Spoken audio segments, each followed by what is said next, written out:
Assalamualaikum warahmatullahi wabarakatuh.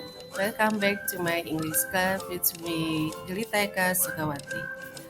Kali ini Ibu akan menerangkan tentang descriptive text untuk kelas 10 khusus anak-anak SMA atau SMK. Namun sebelumnya kita harus mengetahui kompetensi datu yang kita pelajari adalah kompetensi nomor 32, yaitu membedakan fungsi sosial, struktur teks, dan unsur kebahasaan beberapa teks, deskriptif lisan dan tulisan dengan memberi dan menginformasikan terkait tempat wisata dan bangunan sejarah yang terkenal, baik secara pendek dan sederhana sesuai dengan konteks penggunaannya. Juga kita akan mempelajari kompetensi dasar nomor 41 tentang teks deskriptif, yaitu kita harus menangkap makna secara konseptual terkait fungsi sosial, struktur teks, dan unsur kebahasaan teks deskriptif baik secara lisan dan tulisan, yaitu secara pendek dan sederhana terkait dengan tempat wisata dan bangunan bersejarah terkenal. Dan kita juga akan mempelajari dari kompetensi nomor 4 dan 42, yaitu bagaimana sih menyusun teks deskriptif secara lisan dan tulisan, pendek dan sederhana tentang terkait tempat wisata, bangunan sejarah terkenal. Okay, student. Good. So, before we study about text descriptive, anybody ever go to Borobudur? Did you ever go to Borobudur? Yes, good. And then anybody, did you go ever to? Did you ever go to the beach? For example, Pangandaran Beach. That's good. And then anybody, did you ever go to the Monas? Yes, that's right. So there are interesting places in Indonesia. Okay, so anybody ever go to the mountain, for example, Merbabu, Tangkuban Perahu? Yes, that's right. Good. All right. There are many interesting places in Indonesia. So please you describe or telling about what did you see there? Apa yang kamu lihat di sana? Jadi silakan gambarkan bagaimana sih Borobudur, Candi Borobudur itu seperti apa, kemudian pantai itu seperti apa, atau yang pernah berkunjung di Monas. Bagaimana sih bentuk Monas itu, di atasnya seperti apa, dan mungkin juga Tangkuban Perahu.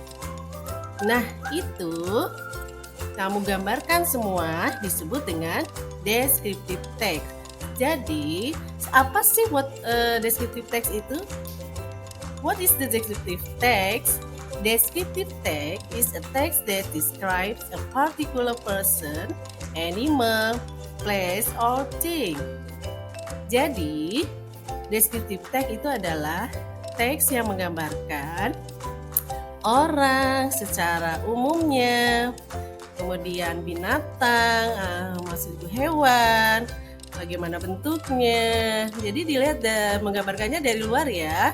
Kemudian tempat-tempat pariwisata, tempat-tempat seperti your school, your house, or thing atau benda seperti gitar, table, maybe your bag.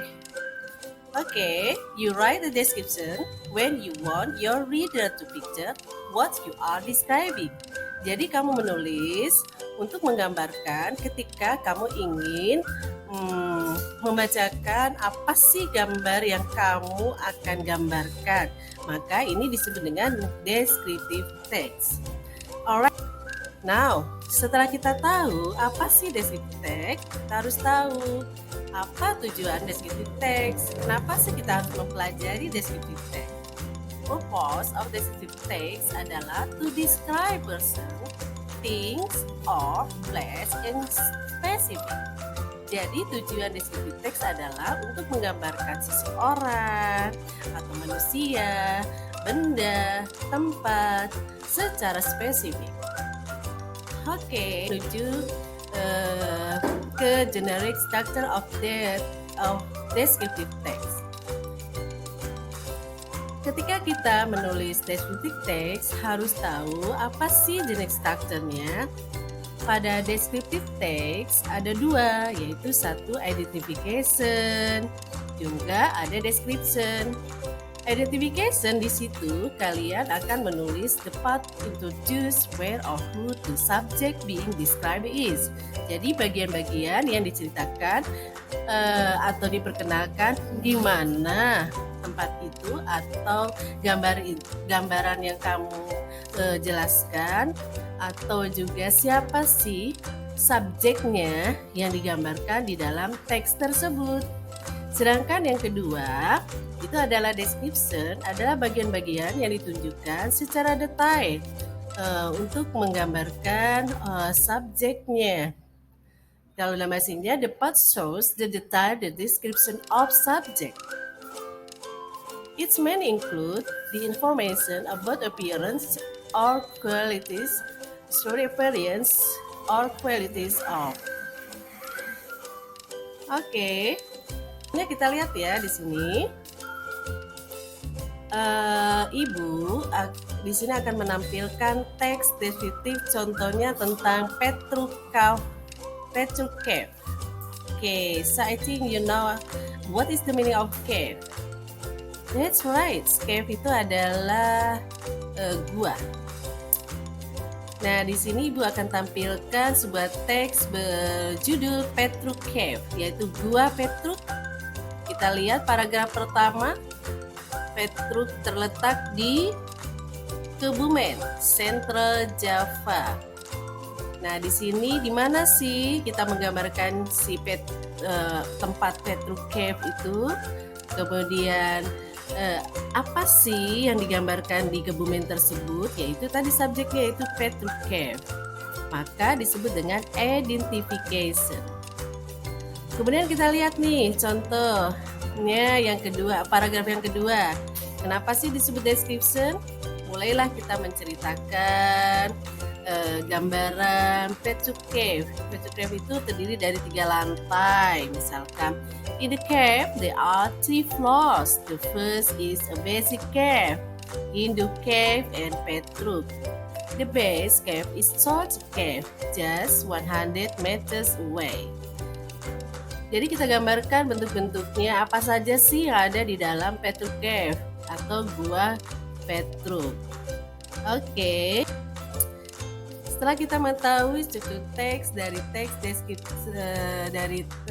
teks description, maka kita harus tahu juga language feature of description text, yaitu ada 3 ya.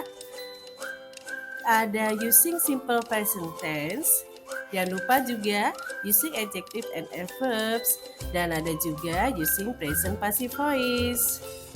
Oke, kita akan jelaskan. Oke, untuk yang pertama yaitu adalah menggunakan simple present tense atau using simple present tense. Kita masih ingat kan pola kalimatnya, yaitu menggunakan subjek, menggunakan verb pertama, dan menggunakan objek serta diikuti dengan adverb. Kalau kita menggunakan subjek, maka kita ingat subjek kita di dalam bahasa Inggris ada I, you, we, they, he, she, dan it. I maka menggunakan to be am, you menggunakan to be are, they menggunakan to be are, we menggunakan to be are, dan he, she, it menggunakan is. Diikuti dengan objek dan jangan lupa adverbnya ya. Oke, sekarang kita lihat Gua Petruk di sini ada pada paragraf pertama, the first paragraph. So look at Petru Cave is one of the leading tourist attraction in Kebumen, Central Java. Coba perhatikan di sini ada to be is, kemudian ikuti one of the leading tourist attraction in Kebumen, Central Java. Jadi yang diceritakan satu tempat, yaitu Petru Cave, maka to be-nya is. So kita lihat lagi yang digarisbawahi yang kedua ya. yaitu ada it is still very natural cave, so that Petruk cave is very dark to be entered. Jadi di sini juga ada it subjeknya, maka diikuti to be is. And then berikutnya masih garis dibawahi lagi ya, yaitu ada kata the name is taken from the the name is taken from the Punokawan of puppet characters that is Petruk. Jadi nama ini diambil dari Punokawan, sebuah karakter puppets yang digambarkan dengan Petruk. Maka gua tersebut disebut dengan namanya The Cave Petruk. Oke, itu juga ada to be is-nya juga. Karena salah satu namanya maka menggunakan is. Berikutnya, ini juga ada kata is lagi ya. Ada kata are. Coba perhatikan, in the cave there are 3 floors. Jadi di sana juga ada 3 lantai. Menerangkan lebih dari 1 maka menggunakan to be are. Dan seterusnya ya. Oke, sekarang kita lihat yaitu bagian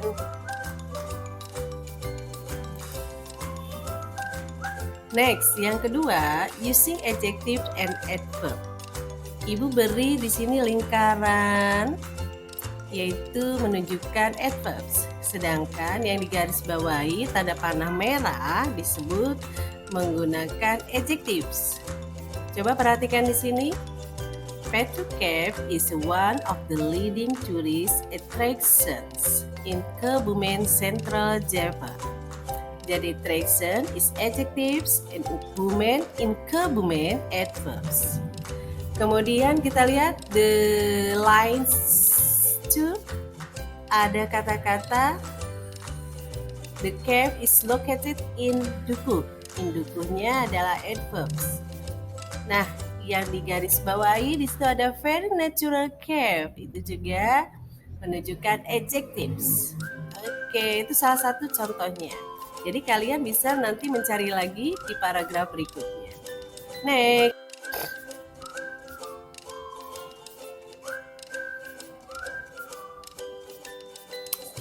Sekarang kita lihat bagian ketiga, yaitu menggunakan present passive voice. Masih ingat kan?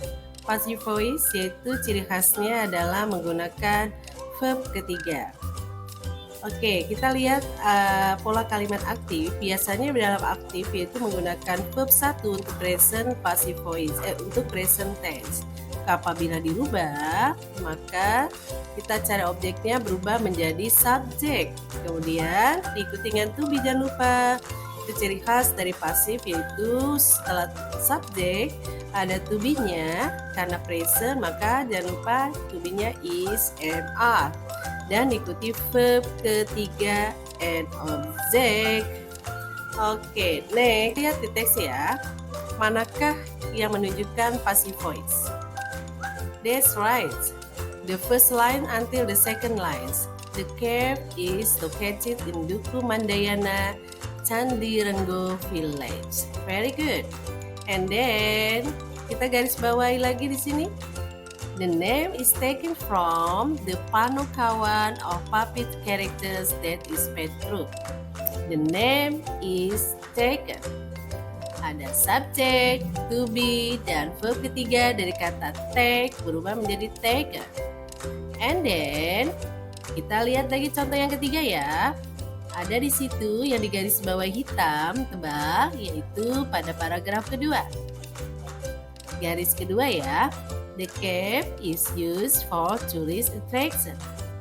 The cave is used for tourist attractions. The cave is a subject. And don't forget, ada to be sini is. Kemudian verb ketiga dari kata use berubah menjadi used for tourist attraction. Untuk language future pada teks deskriptif. And then akhirnya thank you for your watching dan semoga bermanfaat. See you.